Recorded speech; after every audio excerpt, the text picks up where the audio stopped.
Hello everyone, कैसे हो। पिछले वीडियो में हमने ब्रिक्स के बारे में थोड़ी सी जानकारी ली थी, तो एक बार देख लेते हैं क्या क्या हमने जानकारी ली थी। तो हमने जो है ब्रिक्स के शेप के बारे में समझा था कि इसका शेप कैसा होता है, इसकी साइज कैसी होती है, कितने कॉर्नर होते हैं, कितने एजेस होते हैं, और इसमें जो दिल्हा होता है इसके ऊपर जो एक छोटा सा गड्ढा डिप्रेशन बनाते हैं तो उसे हम दिल्हा कहते हैं। तो ये टॉप सरफेस पे रखते हैं, इसका कारण हमने जाना था।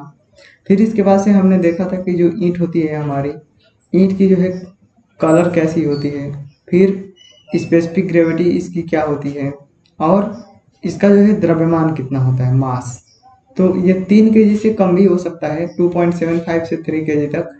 तो जनरली हम जो है 3 kg कंसीडर करते हैं, है ना। तो ये सारी चीज़ें जो हैं हमने पिछले वीडियो में डिस्कस कर लिया था, और मैंने आपको समझा दिया था कि जो है क्या आपको याद करना है और क्या चीज़ें आपको पढ़नी है। तो अब हम जो है आगे बढ़ते हैं। ये सारी चीज़ें जो है मैंने आपको पिछले वीडियो में समझा दी थी। अब हम जो है आगे बढ़ते हैं, और आज का हमारा टॉपिक रहेगा कि इंग्रेडिएंट्स। ठीक है, तो हम जब ईंट बनाते हैं तो ईंट में कितने सारे इंग्रेडिएंट होते हैं जो कि मिल के एक ईंट का जो है निर्माण करते हैं। तो यहाँ पे हमारी हेडिंग रहेगी ingredients, INGREDIENTS, ingredients of good brick earth. तो हम जिस मिट्टी से ईंट बनाते हैं उस मिट्टी के जो है क्या क्या जो है इंग्रेडिएंट होते हैं। ठीक है, तो ये जो यहाँ पे अर्थ लिखा है, तो कई लोग समझ रहे होंगे कि हमारी जो पृथ्वी है, पृथ्वी को अर्थ कहते हैं। ठीक है, लेकिन इस अर्थ का मतलब जो है मिट्टी भी होता है। इस अर्थ का मतलब मिट्टी भी होता है, तो इस बात को जो है ध्यान में रखेंगे। ठीक है, तो जब हम ईंट बनाते हैं तो ईंट में जो है कई सारे इंग्रेडिएंट होते हैं। तो हम जो है देखते हैं, तो पहले नंबर पे होता है हमारा सिलिका, SiLiCa। और ये सिलिका जो है सिलिकॉन डाइऑक्साइड होता है, SiO2। देखो, जितने भी सारे पदार्थ होते हैं जो हम अपने आंखों से देखते हैं, वो सारे के सारे जो है क्या होते हैं, ऑक्साइड होते हैं। ठीक है, मैं प्योर मेटल और सब की बात नहीं कर रहा। जैसे आप प्योर मेटल की बात करोगे, जैसे सोना चांदी, तो ये सब प्योर फॉर्म में होते हैं। लेकिन जैसे कि हम कुछ भी देखते हैं, जैसे ईंटें हो गई, पेड़ पौधे हो गए, तो इनकी जो बॉडी होती है, उनका जो शरीर होता है, तो वो जो है जैसे स्टोन हो गया, ये सारी चीज़ें जो है वो किसी न किसी पदार्थ के जो है वो ऑक्साइड होते हैं। ठीक है, तो इस बात को जो है ध्यान में रखेंगे। तो पहले नंबर पे सिलिका है, और सिलिका जो है, जो ब्रिक अर्थ है उसमें जो है ये 50 to 60% तक जो है रहता है। ठीक है, 50 से 60%। और यहाँ पे जो अब हम इंग्रेडिएंट लिख रहे हैं, ठीक है, तो इनको जो है आपको याद रखना है।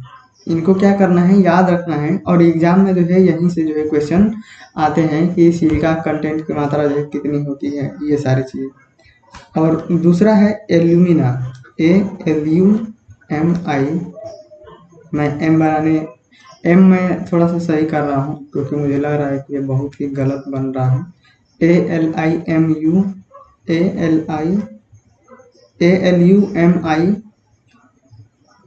ALUMINA, एलुमिना, इसको कहते हैं Al2O3। तो ये Al2O3 होता है, और इसका जो मात्रा होता है 20 से 20 to 30%। ठीक है, फिर इसके बाद से हम आते हैं IRON, आयरन ऑक्साइड, OXIDE। और आयरन ऑक्साइड को हम कहते हैं Fe2O3 और ये होता है 3 to 5%, 3 to 5%, ठीक है। और अगर आपको 3 to 5% नहीं दिखेगा तो 5 to 6% जो है दिखेगा। तो मैंने तो अभी 5 to 6% कहीं देखा नहीं है, 3 to 5% ही होता है। तो आप जो है ये जो लाइन में जो ब्रैकेट में है उसको नहीं प्रेफर करेंगे, ये वाला जो प्रेफर करेंगे, ठीक है। मैं आपको बता रहा हूँ कि 3 to 5% याद रखेंगे। यहाँ पे मैंने साइड में लिख दिया है, तो अगर आपको कहीं क्वेश्चन में ये नहीं मिलेगा तो ये दिखेगा तो आप जो है सही कर सकते हो। फिर इसके बाद से आते हैं लाइम, LIME। तो लाइम को चूना कहते हैं और ये होता है कैल्शियम ऑक्साइड।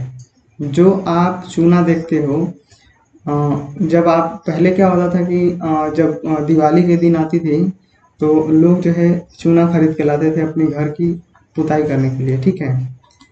तो वो जो है CaO होता था। पहले उसको किसी पानी में डाल देते थे और डालने के बाद उसमें से बहुत सारा हीट निकलता था। तो वही जो आप लाते थे वही क्या होता था, CaO। और बहुत सारे लोग जो है तंबाकू खाते हैं, जिसको हिंदी में हम भोजपुरिया में इधर बोलते हैं खैनी। तो खैनी खाते हैं तो जो चूना इस्तेमाल करते हैं वो होता है CaOH ट्वाइस। तो आप जब इसी को पानी में डाल दोगे तो ये बुझ जाता है, ठीक है। इसमें से बहुत सारा हीट निकलता है और हीट निकलने के बाद जो पानी रहता है वो उबलने लगता है। तो जब ये पूरा ख़त्म हो जाता है इसमें कि ये CaO पूरा वाटर से रिएक्शन करके जो इस फॉर्म में चेंज होता है, इस फॉर्म में, तो यही जो तली में बैठ जाता है इसी को क्या करते हैं कि दुकान पे देते हैं खाने के लिए, ठीक है। और इसी को आप जब पान की दुकान पे जाते हो तो इसी को पान के दुकान वाला जो है इसी को जो है पान में लगाता है। और जब डॉक्टर के पास जाते हो तो जो चूना लगाता है वो यही होता है CaOH ट्वाइस। किसी के मान लो हाथ पैर टूट गए तो प्लास्टर जब चढ़ाता है तो यही होता है। तो 2 से ये 5% तक होना चाहिए। अगर ये नहीं है तो या 2 से 5% तक ये होना चाहिए, लेकिन ये 5% से अधिक नहीं होना चाहिए, लेस देन 5%, ठीक है। तो ये 5% से अधिक नहीं होना चाहिए, 5 से कम ही रहेगा। और इसकी लिमिट है कितनी, 2 to 5%। फिर इसके बाद से हम एल्कली का इस्तेमाल करते हैं, ALKALI, एल्कली। और एल्कली क्या होता है, Na2O या K2O, ये होता है एल्कली। और इसकी जो मात्रा होती है वो 1%, ठीक है। एल्कली 1% जो है मिलाया जाता है। फिर इसके बाद से मैग्नीशिया, MAGNESIA,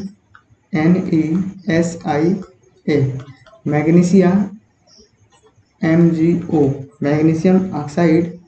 और ये भी जो है 1% होता है। तो ये जो है इंग्रेडिएंट्स हैं, इंग्रेडिएंट्स को सामग्री भी कहते हैं। तो हिंदी में सामग्री कहो या इंग्रेडिएंट्स कहो, तो इंग्रेडिएंट्स ही आप जो है कहना, ठीक है।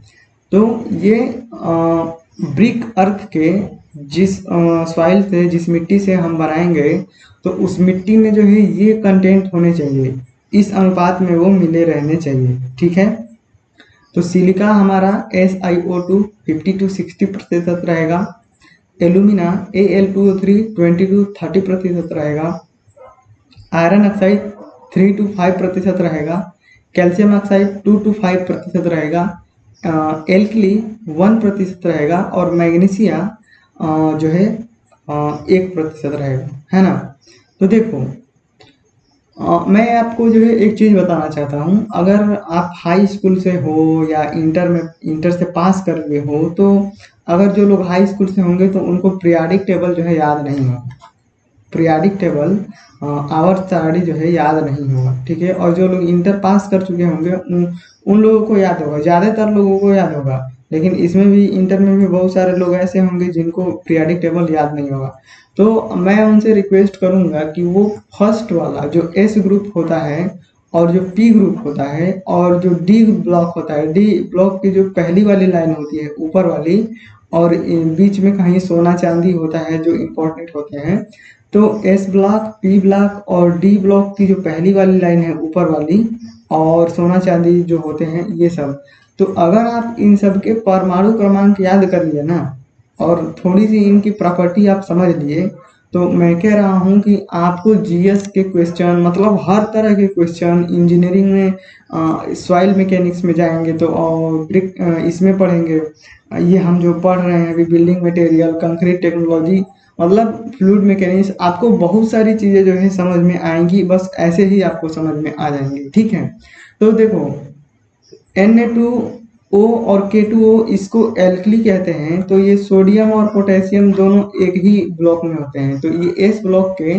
पहले वाले ग्रुप में होते हैं। ठीक है, तो यहीं पे क्या होता है, सोडियम होता है 11 और पोटेशियम जो है 19, तो ये एल्कली मेटल होते हैं और ये क्षार, मतलब इनसे जो कंपाउंड बनता है वो बेसिक नेचर का होता है, मतलब क्षार होता है, वो उसका पीएच मान जो है 7 से अधिक होता है।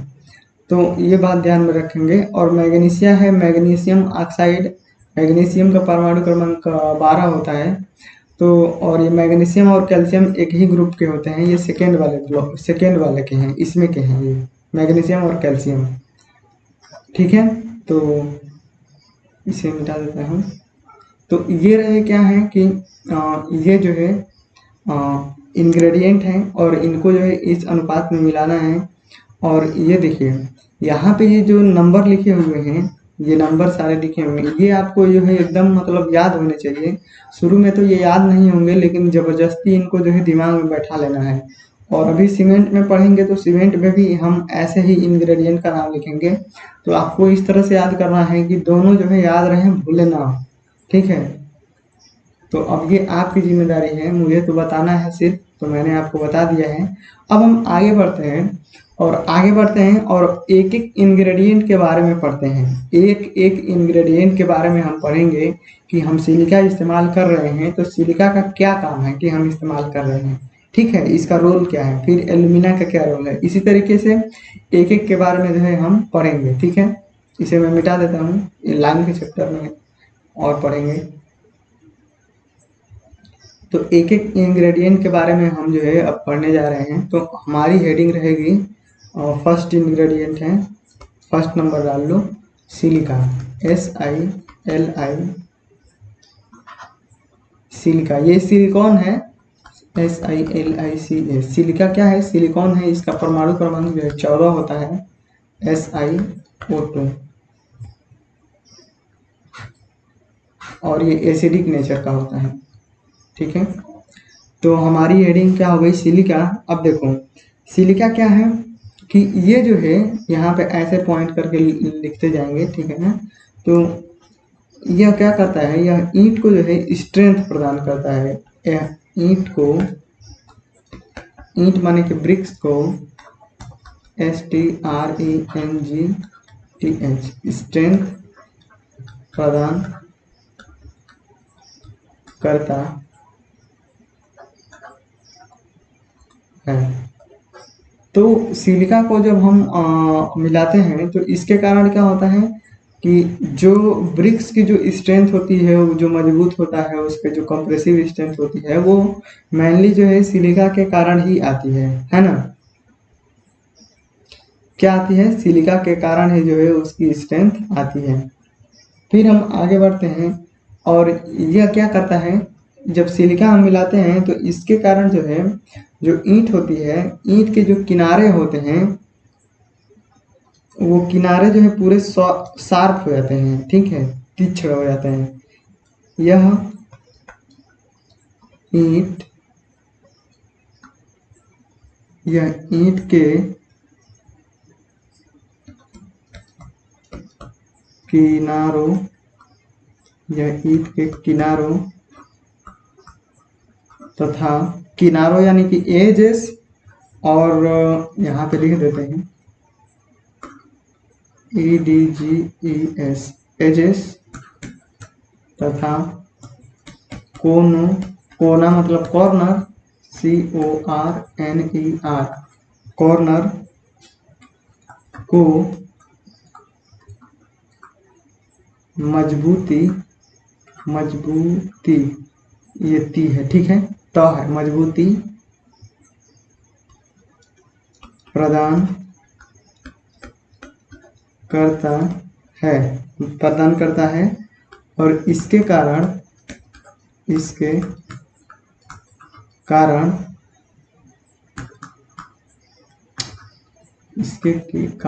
किनारे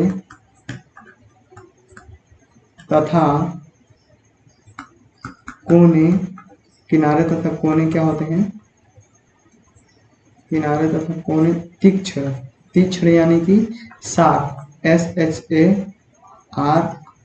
अब आपको समझ में आ गया शार्प, प्राप्त होते हैं, ठीक है ना। तो इसके कारण जो है ईंट में स्ट्रेंथ आता है और इसके कारण ही जो ईंट होती है उसके जो किनारे होते हैं वो एकदम जो है शार्प प्राप्त होते हैं, ठीक है। और इसके कारण क्या होता है कि जो ईंट की जो संकुचन होती है वो कम हो जाती है, श्रिंकेज क्या होती है, कम हो जाती है। यह ईंट के संकुचन को कम करता है। अब कई लोग सोच रहे होंगे कि इसमें संकुचन कहाँ से आ गया, है ना।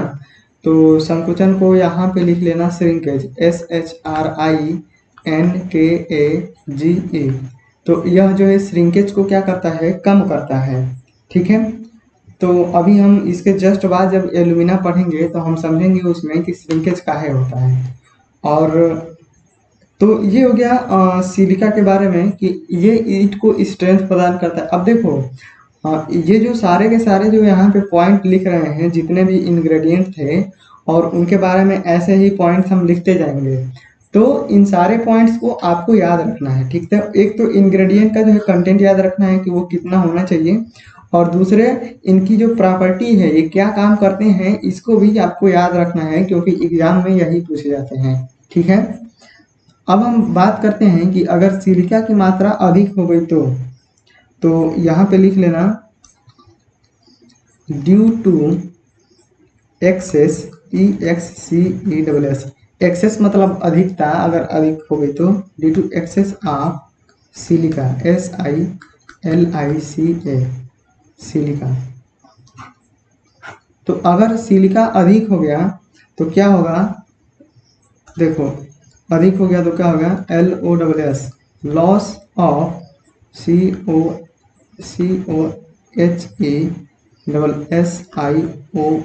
लॉस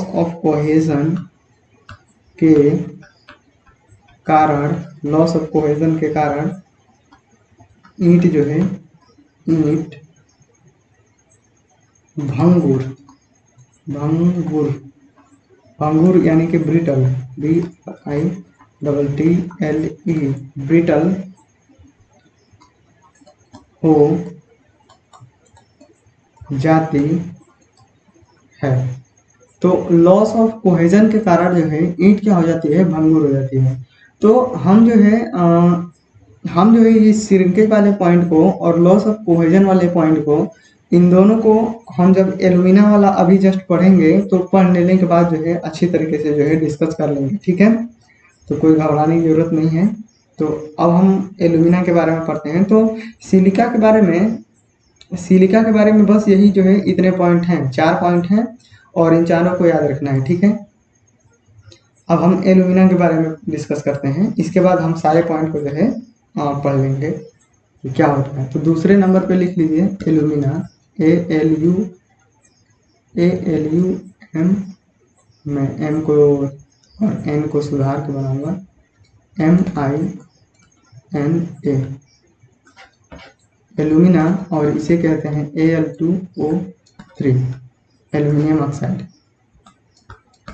तो एल्यूमिना रहेगा तो ये क्या कार्य करेगा, तो एल्यूमिना का जो मेन कार्य होता है, यह जो है ब्रिक का, पहले तो लिख लो, यह ब्रिक, यह जो है ईंट, और ब्रैकेट में लिख लो ब्रिक, BRIC के ब्रिक का, MAIN, main, COMPONENT, main component यानी कि मुख्य घटक है। तो यह जो है ब्रिक का मेन कंपोनेंट है, मतलब ये मेन हेड है, ठीक है। एल्यूमिना क्या है, मेन क्या है, हेड है। ये नहीं रहेगा तो जो है ब्रिक जो है नहीं बन पाएगी। मेन हेड यही है, यही सब कुछ देखता है। और इसके बाद से ये क्या करता है, यह जो है ब्रिक्स को जो है प्लास्टिसिटी प्रदान करता है। यह जो है ब्रिक को plasticity, PLASTICITY, plasticity, IMPART, impart, यानी कि इम्पार्ट मतलब प्रदान, ठीक है, इम्पार्ट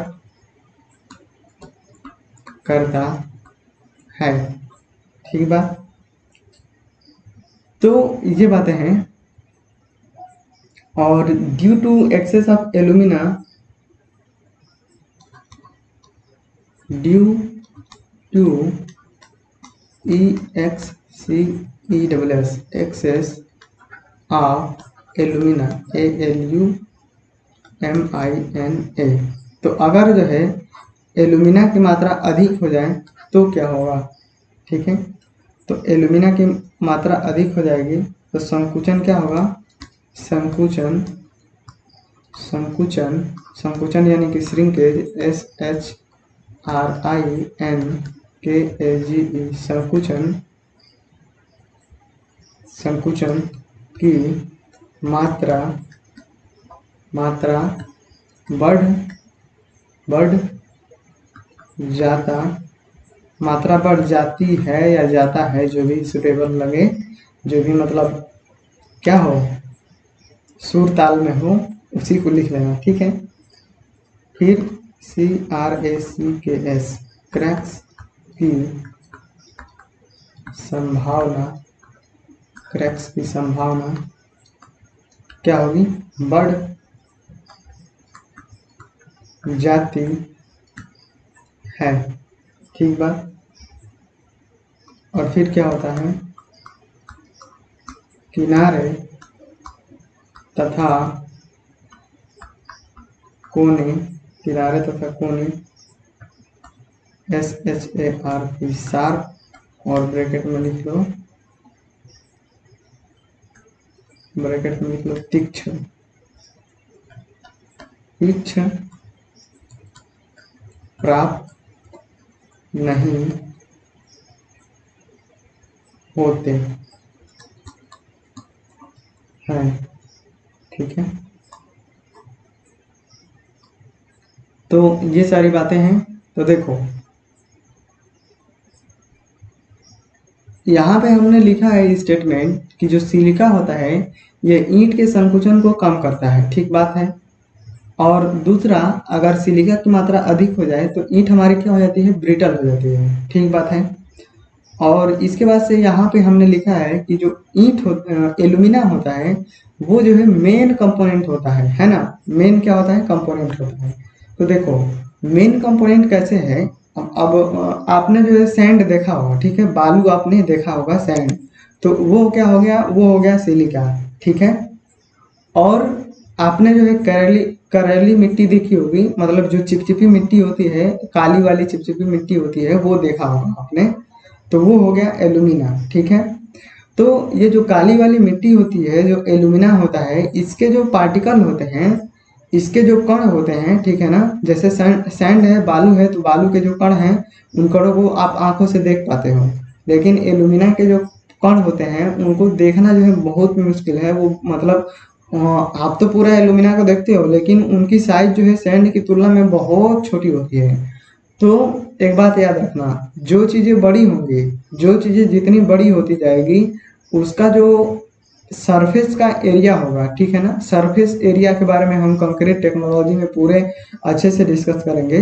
तो सरफेस का एरिया, सरफेस मतलब कि आप जान रहे हो जैसे आपका मोबाइल है, तो मोबाइल जो होगा, आपका मोबाइल होगा तो वो 3D मॉडल में है, तो उसका जो चारों तरफ का एरिया है, चारों तरफ का क्या है, जो सरफेस है, तो उसका कुछ ना कुछ एरिया है। तो वही चारों तरफ का जो सरफेस का एरिया है उसी को हम सरफेस एरिया कहते हैं, ठीक है।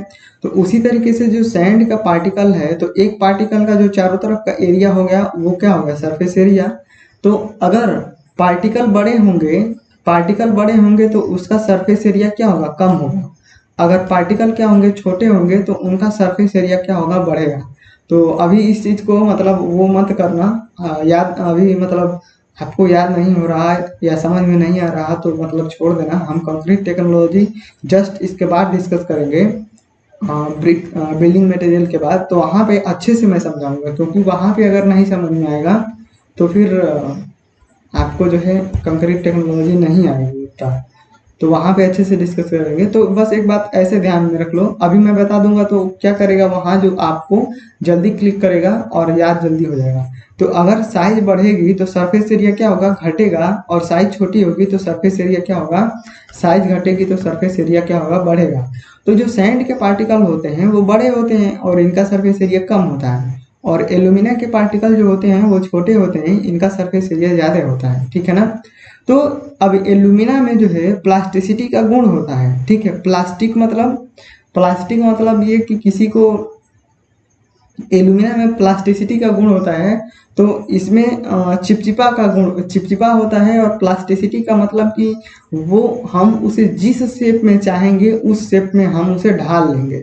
जैसे आप देखते हो कि जो कुम्हार होता है बर्तन बनाता है, ठीक है ना, जो कुम्हार मिट्टी के बर्तन बनाता है तो उसके पास देखो मिट्टी होती है एक, और मिट्टी को वो चाक पे ऐसे रखता है बीच में, और उसे जिस शेप में ढालना चाहता है वो उस शेप में उसे ढाल देता है।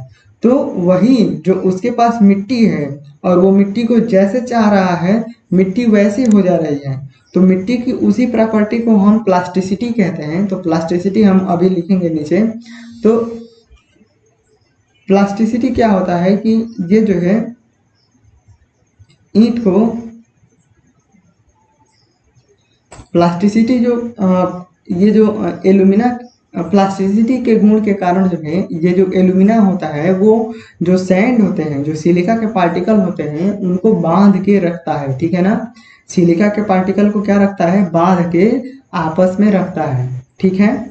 और एक बात और ध्यान से सुनो, जो सिलिका होता है उसमें अपना कोई मतलब उनके कण आपस में चिपकते नहीं है। सिलिका के कण जो है आपस में चिपकते नहीं है, वो क्या होता है, वो ब्रिटल होते हैं, उनमें आपस में जो है कोहेसिव गुण जो है नहीं होता है। उनमें क्या होता है, एक दूसरे को देखो, दो चीजें होती हैं, एक होता है ससंजन बल और दूसरा होता है आसंजन बल, आसंजन बल, ठीक है।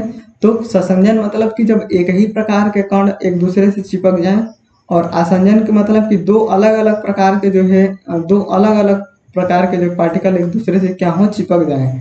ये दोनों क्या है, आकर्षण बल ही है, ठीक है। लेकिन ससंजन का मतलब एक ही प्रकार और आसंजन का मतलब अलग अलग प्रकार।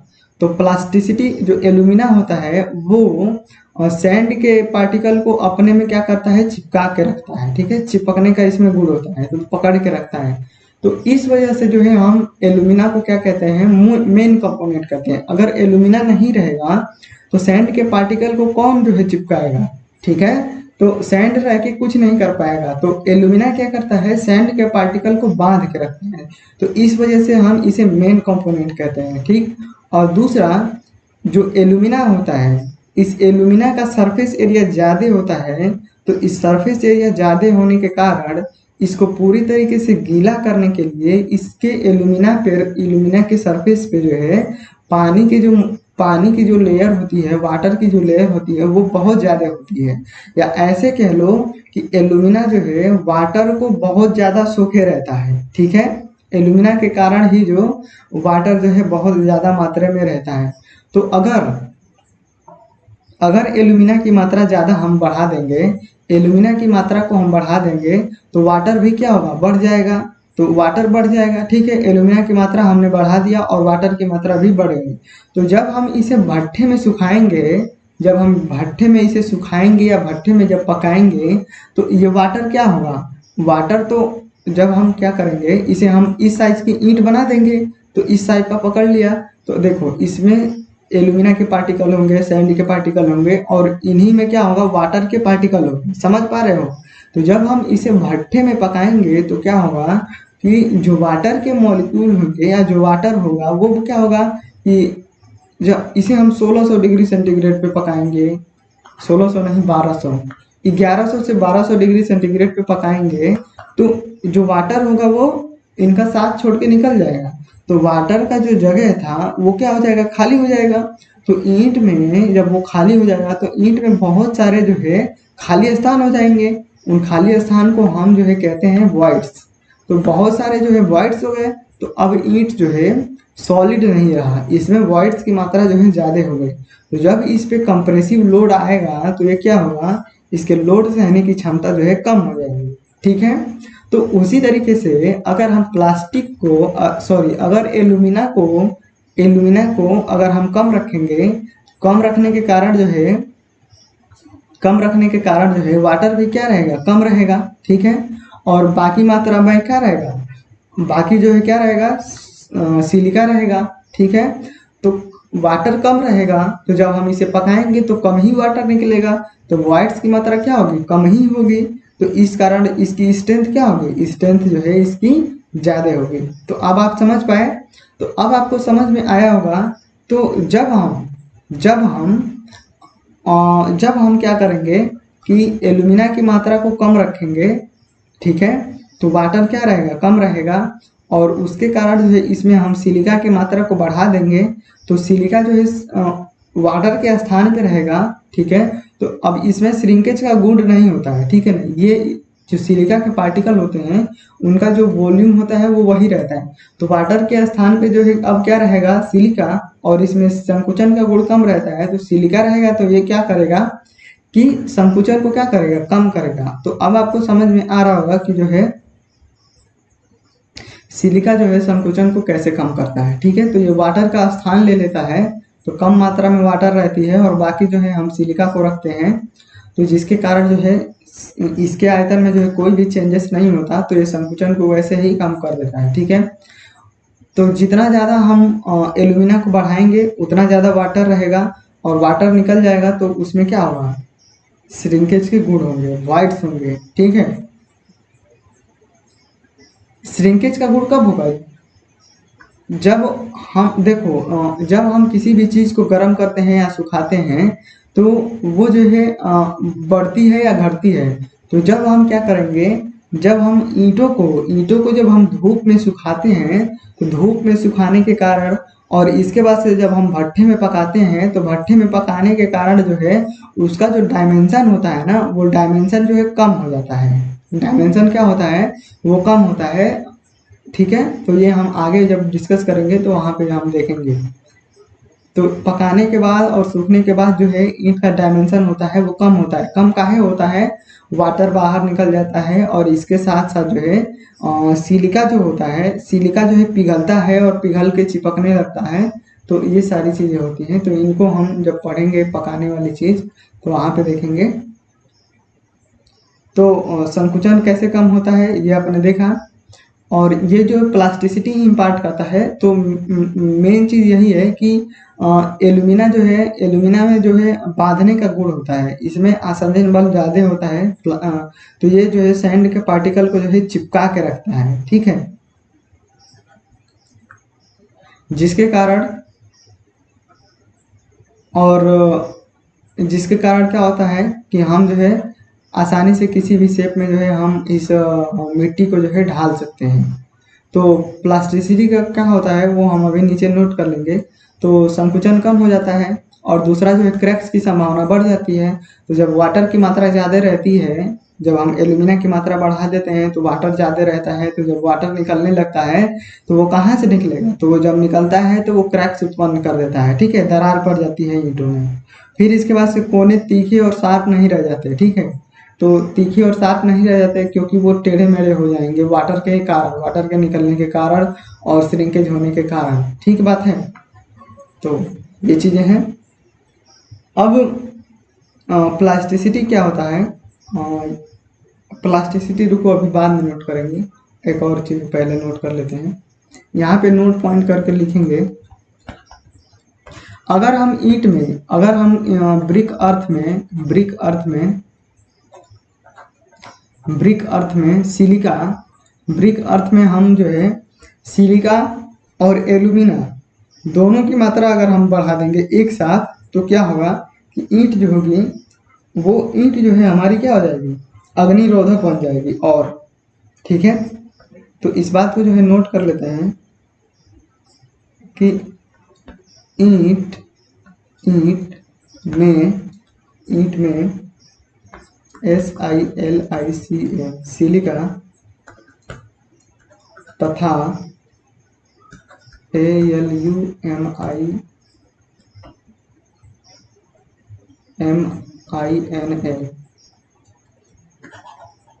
ईंट में सिलिका तथा एल्यूमिना की मात्रा बढ़ाने पर ईंट की अग्निरोधक यानी कि ये फायर रेजिस्टेंस हो जाती है, ठीक है, अग्निरोधक क्षमता। अग्निरोधक को फायर, FIRE, फायर मतलब आग, और रेजिस्टेंस RESISTANCE, रेजिस्टेंस मतलब प्रतिरोध, तो फायर का मतलब आग का प्रतिरोध करता है, ठीक है। वो क्षमता जो है इसकी जो है बढ़ जाती है। फायर रेजिस्टेंस कैपेसिटी, क्षमता को जो है कैपेसिटी कहते हैं, बढ़ जाती या जाता है। तो जब हम ईंट में सिलिका और एल्यूमिना दोनों की मात्रा बढ़ाएंगे तो क्या होगा कि फायर रेजिस्टेंस कैपेसिटी जो है इसकी बढ़ जाएगी। अब देखो यहाँ पे मैं बस केवल एल्यूमिना लिख रहा हूँ, ठीक है, तो आपको नहीं समझ में आ रहा होगा कि ये जो अग्निरोधक क्षमता है इसकी कैसे बढ़ जाती है। तो ये जो एल्यूमिना है ये क्या है, ये बेसिकली क्ले है, ठीक है, ये क्या है, क्ले है। और ये क्ले जो है 3 प्रकार की होती है, ठीक है ना, ये क्ले क्या होती है, 3 क्वालिटी की होती है। उसमें भी इसको जो है हम अलग अलग टेम्परेचर पे पकाने के हिसाब से है, तो इसको एक तो बहुत ज़्यादा टेम्परेचर पे पकाते हैं, एक जो है बहुत कम टेम्परेचर पे मतलब रहता है उसको पकाने का, और एक जो है दोनों के बीच में रहता है, ठीक है। तो हम जो है अलग अलग चीज़ों के लिए अलग अलग जो है मिट्टी का यूज करते हैं, ठीक बात है ना। तो क्या होता है कि ये सिलिका और एल्यूमिना अगर हम दोनों की मात्रा केवल बढ़ाएंगे तो सिलिका SiO2 और Al2O3 ये क्या करेंगे, रिएक्शन करेंगे आपस में, और साथ साथ में क्या है उसमें जो है ईंट में जो है साथ साथ में कैल्शियम है और इसके बाद से आयरन है, ठीक है। तो ये एल्यूमिना और ये सिलिका, कैल्शियम और ये Fe ये जो है आपस में रिएक्शन करके और कंपाउंड बनाएंगे, ठीक है ना। जो कंपाउंड बनाएंगे तो इस सिलिका और एल्यूमिना बनाने के कारण जो है इनके कारण जो कंपाउंड होगा वो बहुत ज़्यादा मात्रा में होगा, और वो जो कंपाउंड होगा वो अग्निरोधक होगा, ठीक है। वो जो क्या होगा, ज़्यादा मात्रा में हो गया तो जाहिर सी बात है कि वो फायर रेजिस्टेंस है, तो इसकी फायर रेजिस्टेंस क्षमता जो है ज़्यादा हो जाएगी, ठीक है। इन दोनों की मात्रा बढ़ाने के कारण वो जो कंपाउंड होगा जो फायर रेजिस्टेंस वाला वो बहुत ज़्यादा मात्रा में जो है बनेगा। बात समझ में आ रही है। और दूसरा ये कि जो क्ले जो है 3 प्रकार की होती हैं और इनका अलग अलग टेम्परेचर के हिसाब से जो है इनको डिफाइन किया गया है, ठीक बात है ना। तो इनको हम जो है पढ़ेंगे लास्ट में, जब हम क्ले प्रोडक्ट पढ़ेंगे तो वहाँ पे पढ़ेंगे तो आपको जो है समझ में और अच्छी तरीके से आएगा। तो यहाँ पे बस आप इतना ही समझ लीजिए। अब कई लोग ऐसा सोचेंगे कि मैं बाद में इधर उधर टाल रहा हूँ, तो मैं जो है चाहता तो आपको नहीं बताता, आपको कुछ आइडिया नहीं होता और आपको पता भी नहीं चलता, ठीक है ना। तो मैं बस बता दे रहा हूँ क्योंकि मैं चाहता हूँ कि जो है आप जाने। तो फायर रेजिस्टेंस कैसे हो जाता है, ये चीज़ें मैंने आपसे डिस्कस करी हैं, तो शायद आपको थोड़ा बहुत जो है समझ में आया होगा। तो जब हम सीमेंट पढ़ने लगेंगे, सीमेंट जब हम पढ़ने लगेंगे तो वहाँ जो है और अच्छे से समझ में आएगा, क्योंकि जो सीमेंट के कंपाउंड कैसे बनते हैं उसको देखेंगे तो आपको समझ में आएगा कि इसके भी कंपाउंड जो है कैसे बने होंगे। और हम जो है प्लास्टिसिटी हमें लिखना था, तो कई लोगों को जो है प्लास्टिसिटी नहीं समझ में आता होगा। तो प्लास्टिसिटी को पहले हम डिफाइन कर लेते हैं। प्लास्टिसिटी क्या होता है? PLASTICITY, प्लास्टिसिटी, BRIC, ब्रिक अर्थ, यानी कि जिस मिट्टी से हम ईंट बनाते हैं, ब्रिक अर्थ की, उस मिट्टी की वह प्रॉपर्टी, PROPERTY, प्रॉपर्टी मतलब किसी का धन दौलत नहीं, ये गुण वाला है, क्वालिटी, प्रॉपर्टी है जिसके कारण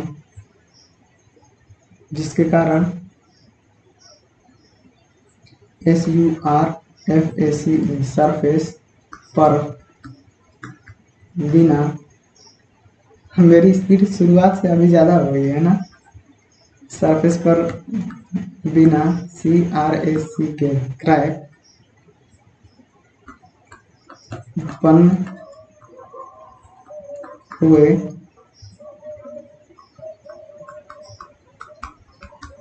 आसानी से किसी भी शेप मतलब कि आकृति है ना, किसी भी शेप में ढाला जा सकता है। तो ये प्लास्टिसिटी क्या है, बेसिकली उसकी प्रॉपर्टी है। जब आप मैंने शुरू में ही बताया कि जो कुम्हार होता है वो जिस मिट्टी से बर्तन बनाता है, उस मिट्टी को जिस शेप में चाहता है उस शेप में ढाल देता है। तो वो कैसा होता है, उस मिट्टी की प्रॉपर्टी के कारण, उस मिट्टी में वो गुण है कि आप मुझे जिस शेप में डालोगे मैं उस शेप में मतलब हो जाऊंगी। तो उसी की प्रॉपर्टी के कारण जो है ये क्या है, प्लास्टिसिटी वही गुण है। तो उसी के कारण हम इसको जिस शेप में चाहते हैं उस शेप में जो है ये ढल जाता है, लेकिन उसके सरफेस पे क्रैक्स उत्पन्न नहीं होता है। देखते हो आप, उसके सरफेस पे जो है दरारें नहीं पड़ी रहती, वो एकदम बिल्कुल फ्रेश रहता है, प्लेन रहता है, ठीक है। तो इसी प्रॉपर्टी को हम जो है प्लास्टिसिटी कहते हैं। तो आप समझ गए होंगे प्लास्टिसिटी क्या है और आपको जो है थोड़ा बहुत सहूलियत होगी। और दूसरा ये चीज़ जो ये नोट करके लिखा गया है कि ईंट में सिलिका और एल्यूमिना की जब हम मात्रा बढ़ाएंगे तो अग्निरोधक क्षमता बढ़ जाएगी। तो ये नोट पॉइंट को जो है याद रखना है, क्योंकि यही जो है एग्जाम में पूछा जाता है। और एल्यूमिना की मात्रा जब अधिक हो जाएगी तो ईंट में जो है ज़्यादा श्रिंकज होने लगेगा, संकुचन ज़्यादा होने लगेगा, क्योंकि वाटर जो है साथ छोड़ देगा, तो उसके कारण जो है थोड़ा बहुत डायमेंशन कम हो जाएगा, है ना। और क्रैक्स की संभावना बढ़ जाएगी, क्योंकि वाटर निकलेगा तो उसके जाने के लिए जगह चाहिए, और किनारे और कोने जो है शार्प नहीं रह जाएंगे, मतलब तीक्ष्ण नहीं रह जाएंगे, वो टेढ़े मेढ़े हो जाएंगे, क्योंकि वाटर जो है वहाँ से निकलेगा और वाटर ज़्यादा है तो। और एल्यूमिना का जो है, एल्यूमिना का मेन जो है दो ही चीज़ है, ये जो है मेन कंपोनेंट है, ये याद रखना है, क्योंकि ये एग्जाम में बहुत पूछा जाता है। और ये क्या कार्य करा जाता है, ये प्लास्टिसिटी इम्पार्ट करता है। इसी के कारण जो है हम ईंट को जिस शेप में चाहते हैं उस शेप में जो है हम ढाल पाते हैं। तो ये जो है एल्यूमिना का जो है मेन कार्य है। तो एल्यूमिना का मेन कार्य है, ये हमने देखा है। और लॉस ऑफ कोहेजन के कारण, तो ये बात जो है हमने लग रहा है डिस्कस नहीं करी है। तो कोहेजन का मतलब कि जब हम ईंट में देखो, ईंट में क्या होगा, अभी मैंने बताया आपको कि जो सिलिका होता है उसमें जो है ससंजन का गुण नहीं होता है, या आसंजन का भी गुण नहीं होता है।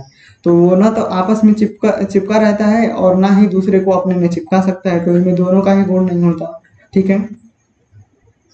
और एल्यूमिना में दोनों ही होते हैं, तो वो अपने में चिपके रहता है और दूसरा साथ में दूसरे को ही चिपका लेता है।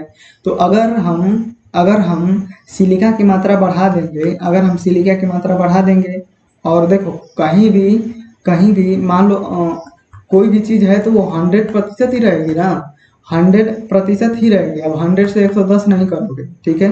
तो मान के चलो कि हमारा 100% ही रहना है सारे का जो है परसेंटेज। तो जब हम सिलिका का परसेंटेज बढ़ा देंगे तो जाहिर सी बात है एल्यूमिना का परसेंटेज जो है क्या होगा, घटाने पड़ेगा।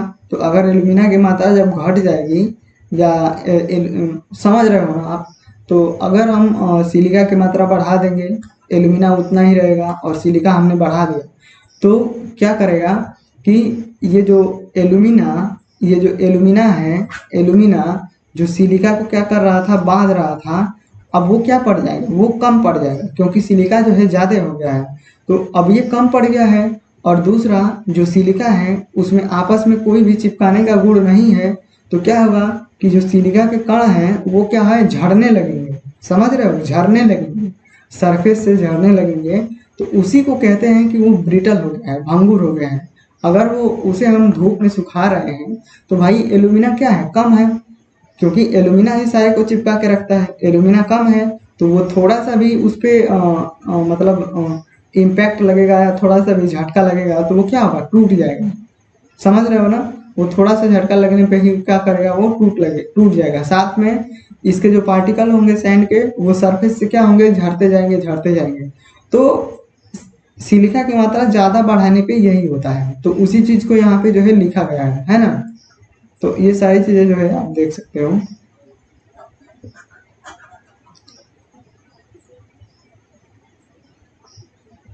तो मुझे लगता है कि ये सारी चीज़ें जो हैं इन दोनों में आपको क्लियर हो गया होगा। अगर किसी को नहीं क्लियर हुआ होगा तो जो है आप जो है कमेंट ज़रूर करना, मैं कमेंट में समझाने की कोशिश करूँगा। नहीं तो इसके लिए एक डाउट वीडियो भी बना देंगे, कोई दिक्कत नहीं है। मुझे आशा है आपको समझ में आ जाएगा। और मेरी स्पीड भी बढ़ गई क्योंकि शुरू में लग रहा था कि थोड़ा सा है समझाना, लेकिन एक एक शब्द निकल के आते गए तो मैं सोचा कि जो है सबको बता देते हैं। अब हम आगे बढ़ते हैं और हमारा जो है तीसरा रहेगा लाइम। लाइम मतलब चूना, ठीक है। और ये क्या है, CaO, कैल्शियम ऑक्साइड। अभी कितना टाइम हो गया, 47 मिनट हो गए। तो देखो हम जो है हमारा यही तीसरा जो है लास्ट टॉपिक रहेगा। इसी के बाद जो है हम अगला वीडियो शुरू करेंगे तो उसमें डिस्कस करेंगे, ठीक है। तो ये जो लाइम है, चूना CaO, ये जो है क्या कार्य करता है, तो ये जो है पहले तो लाइम को जो है क्या करते हैं, पाउडर फॉर्म में मिलाते हैं, POWER, powder, FORM, powder form में मिलाते हैं। तो चूना जो होता है, देखो पहले मैं डिस्कस कर रहा हूँ। देखो चूने वाले चैप्टर में, लाइम वाले चैप्टर में हम सारा डिस्कस करेंगे, ठीक है। और भी चीज़ें जो एग्जाम में पूछी जाती हैं, लेकिन यहाँ पे जैसे हमने देखा शुरू में कि क्या होता है, इग्नियस रॉक बनती है, सॉरी वहाँ पे रॉक बनती है और उस रॉक से जो है कई प्रकार की चट्टानें होती हैं, ठीक है। तो हमने उसमें भी एक पढ़ा था जो सेडिमेंटेशन वाला जो क्लासिफिकेशन था हमारा, सेडिमेंट्री रॉक वाला। तो उसमें हमने पढ़ा था कैलकेरियस रॉक। समझ रहे हो, हमने क्या पढ़ा था, कैलकेरियस रॉक। तो कैलकेरियस रॉक क्या होता है, जो चूनामयी चट्टान होती है वो क्या होती है, बेसिकली जो है चूनामयी चट्टान CaCO3 होती है, कैल्शियम कार्बोनेट होती है, ठीक है। और वो जो कैल्शियम कार्बोनेट होता है वो पत्थर होता है, चूना वाला पत्थर होता है, इसीलिए तो उसका नाम है चूना पत्थर।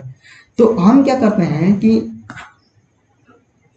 हमारी जो कैलकेरियस रॉक है, इस रॉक को तोड़ के लाते हैं, चूना वाला पत्थर को तोड़ के लाते हैं और इस चूना को जो है आग जला करके, ठीक है, इस चूने को आग जला करके या इसकी कई सारी विधियां होती है, मैं सिंपल बता रहा हूँ। इस चूने को आग जला करके उसी में इसको जला देते हैं, ठीक है।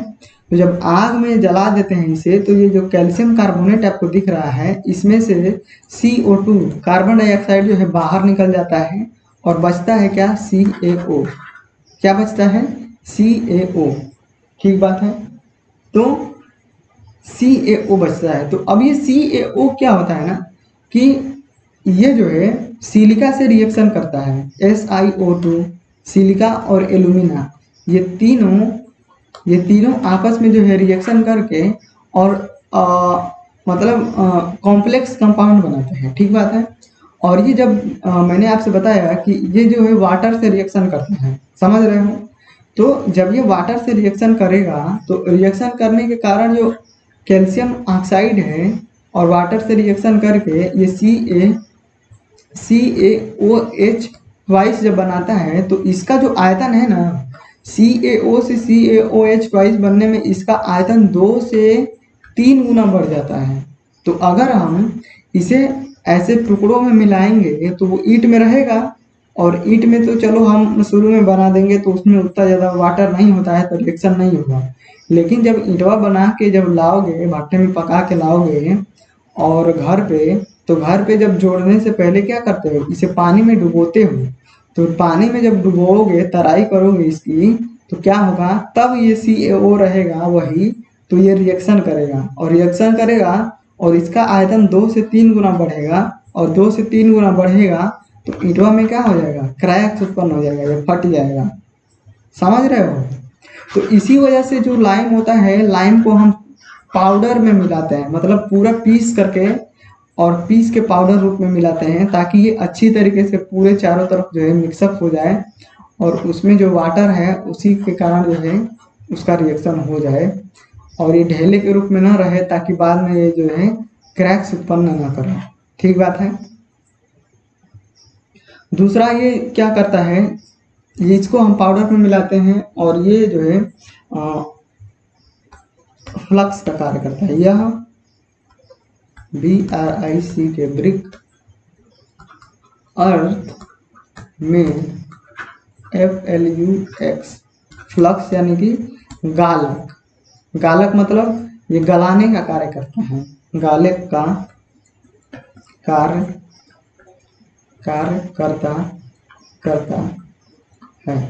तो ये जो है गलाने का कार्य करता है, ठीक है ना।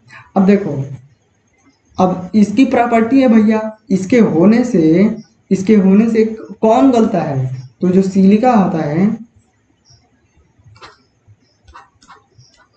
SiLiCa, सिलिका का MELTING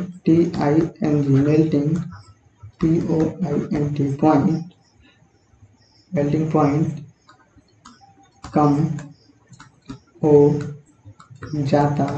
ज़्यादा है। तो इसके होने से, अब देखो भैया इसका मेल्टिंग पॉइंट कैसे कम हो जाता है, ये भी अगर पढ़ोगे इसको तो बहुत सारा इसमें आपको मिलेगा, लेकिन उतना ज़्यादा हमको जाना नहीं है। तो बस केवल चूने के होने से ये जो सिलिका है, इसका अगर मेल्टिंग पॉइंट क्या है 1600 डिग्री सेंटीग्रेड पे ये गल रहा है, तो इसके होने से इसका जो टेम्परेचर हो जाता है वो 1200 डिग्री सेंटीग्रेड 1100 डिग्री सेंटीग्रेड पे वो क्या होता है, गलने लगता है। ठीक है ना। ये कोई एक्यूरेट नहीं है, मैं केवल एग्जांपल बता रहा हूँ, ये एग्जांपल है केवल, समझ रहे हो। तो इसे अगर उसमें लाइम नहीं मिलाओगे, चूना नहीं मिलाओगे, तो जब उसे आप गलाओगे तो सिलिका जो है 1600 डिग्री सेंटीग्रेड पे क्या होगा, गलेगा। लेकिन इसे जब ला दोगे, कहो कि चलो भैया वहां पे खड़ा रहो, तो इसके होने से ही ये कहेगा कि नहीं हम 1200 डिग्री सेंटीग्रेड पे ही क्या होंगे, गल जाएंगे। समझ रहे हो। तो ये जो है गालक का कार्य होता है, गालक का कार्य करता है। इसके होने से टेम्परेचर जो है मेल्टिंग पॉइंट, मेल्टिंग यानी कि मेल्टिंग को हिंदी में गलनांक कहते हैं, तो गलनांक बिंदु क्या होता है, कम हो जाता है। ठीक है। तो ये जो है मेन चीज इसका कार्य क्या है कि इसमें जो है गालक का कार्य करता है, और इसके अलावा और क्या करता है, यह जो है संकुचन को भी कम करता है। यह संकुचन को कम करता है। तो इसके होने से जो है श्रिंकेज क्या होती है, कम हो जाती है। और यह जो है गालक का कार्य करता है। समझ में आया? तो ये जो लाइम रहेगा तो लाइम जो है ये कार्य करेगा। अब इसकी मात्रा अधिक हो जाए तो ड्यू टू, ड्यू मतलब होता है कारण, ठीक है ना, ड्यू टू मतलब के कारण, इस ड्यू टू का मतलब हो के कारण, ड्यू टू मतलब के कारण, EXCESS, एक्सेस मतलब अधिकता, due to excess of lime, lime मतलब चूना। तो अगर चूने की मात्रा अधिक हो जाए तो क्या हो जाएगा, चूने की मात्रा अधिक हो जाए तो क्या हो जाएगा, ईंट जो है, ईंट जो है, ईंट यानी कि ब्रिक, ओवर BURNT, ईंट ओवर बर्न्ट, बी, अरे क्या लिख रहा हूँ भाई, ईंट BURNT, ईंट ओवर बर्न्ट हो जाती है। और दूसरा, ईंट विकृत, विकृत, विकृत यानी कि डी, भाई ये डी है, ठीक है ना, DEFORM, डिफॉर्म हो जाती है। तो अगर हम चूने की मात्रा को बढ़ा देंगे तो ईंट पहला क्या है, ओवरबर्न्ट हो जाएगी, और दूसरा क्या हो जाएगी, डिफॉर्म हो जाएगी। तो देखो, देखो क्या होगा, देखो भैया सीधा सीधा आप यहाँ पे देख रहे हो कि ये क्या कार्य करता है, ये गलाने का कार्य करता है। फ्लक्स मतलब गालक का कार्य करता है। इसके होने से जो सिलिका है उसका मेल्टिंग पॉइंट क्या होता है, कम हो जाता है, ठीक है। तो अगर हम लाइम की मात्रा को बढ़ा देंगे, जब ज़्यादा कर देंगे इसकी मात्रा को, तो क्या करेगा कि ये जो सिलिका का जो मेल्टिंग पॉइंट है, हम पहले से जो डिजाइन करते हैं पहले से हमारा फिक्स रहता है कि ये जो भट्टा है, इस भट्टे में जो ईंटें हैं, ईंटों को जो है हम 1100 से 1100 टू 1200, 1200 डिग्री सेंटीग्रेड या 1000 से 1100 डिग्री सेंटीग्रेड, मतलब जो भी है हम इस टेम्परेचर पे पकाएंगे, ठीक है। और हमने क्या कर दिया है कि हमने चूने की मात्रा जो है बढ़ा दी है, चूने की मात्रा जो है अधिक हो गई है। तो अधिक होगी तो हमारा तो टेम्परेचर फिक्स है, हम इतने पे ही पकाएंगे। लेकिन ये क्या करेगा, इसके ज़्यादा होने से ये जो सिलिका है इसका तापमान और कम हो जाएगा, ये बहुत कम तापमान पे ही गलने लगेगा। तो ये जो है 700-800 टेम्परेचर पे ही क्या होगा, गल जाएगा। तो गल जाएगा तो 1100 पे हम ले जाएंगे तो क्या होगा, उस टाइम पे ये गल के बहने लगेगा, और उस टाइम उसमें आग पकड़ लेगी और ईंट जो है जलने लगेगा, ठीक है ना। आप देखते होंगे झावा ईंट, मतलब झावा ईंट देखे होंगे आप, और झावा मतलब नहीं समझ पा रहे होंगे कुछ लोग, तो आप देखे होंगे कि ईंट जो है पूरा जल गई होती है, टेढ़ी मेढ़ी हो गई होती है, समझ रहे हो, उसी को झावा बोलते हैं। और उसी को बोलते हैं ओवरबर्न्ट ब्रिक, और उसी को बोलते हैं फोर्थ क्लास की ब्रिक, ठीक है। तो ये सारी चीज़ें जो है हम आगे बढ़ेंगे, लेकिन वही क्या होता है, झामा होता है। तो जब ये जल जाती है, मतलब चूने की मात्रा हम ज़्यादा कर देते हैं, तो हम उतने पे ही पकाते हैं, और उसका जो टेम्परेचर होता है, मेल्टिंग पॉइंट, वो बहुत कम हो जाता है, जिसके कारण वो क्या हो जाती है, वो जल जाती है, ठीक है। दूसरा, ओवरबर्न्ट मतलब कि वो बहुत ज़्यादा पक जाती है, आवश्यकता से अधिक जो है क्या हो जाती है, पक जाती है, ठीक बात है, ये मतलब हुआ उसका। तो जब आवश्यकता से अधिक पक जाएगी तो वो भी जल भी जाएगी, जलने लगेगी, ठीक है। और दूसरा ये कि उसका जो शेप होता है वो हम ऐसे बनाते हैं पूरा एकदम ऐसे, तो दूसरा क्या होता है, उसका शेप जो है टेढ़ा मेढ़ा हो जाता है। जैसे कि इसका शेप क्या हो जाएगा, ऐसे हो जाएगा टेढ़ा मेढ़ा, इसका शेप क्या हो जाएगा, टेढ़ा मेढ़ा हो जाएगा, ठीक है ना। तो इसे कहते हैं विकृत होना, इसे कहते हैं विकृत होना, डिफॉर्म होना। तो ये किस लिए हो रहा है, क्योंकि लाइम हमने ज़्यादा कर दिया है, जिसके कारण जो है मेल्टिंग टेम्परेचर कम हो गया है, और कम होने के कारण हम तो फिक्स टेम्परेचर पे ही पका रहे हैं, तो जिसके कारण क्या हो रहा है कि ईंट जो है टेढ़ी मेढ़ी हो जा रही है। क्यों, क्योंकि सिलिका जो है बहुत ज़्यादा पिघल गया है, मेल्ट हो गया है, ठीक है। तो उसके कारण तो अब आपको जो है ये दोनों पॉइंट जो है आपको क्लियर हो गए होंगे, ठीक है। तो अब हम क्या करते हैं, इस वीडियो को जो है यहीं पे रहने देते हैं, क्योंकि 1 घंटा हो ही गया होगा, और 1 घंटे से ज़्यादा करेंगे तो फिर अपलोड होने में दिक्कत होती है। तो हम जो है अब बाकी के जो पॉइंट्स हैं वो हम अगले वीडियो में डिस्कस करते हैं।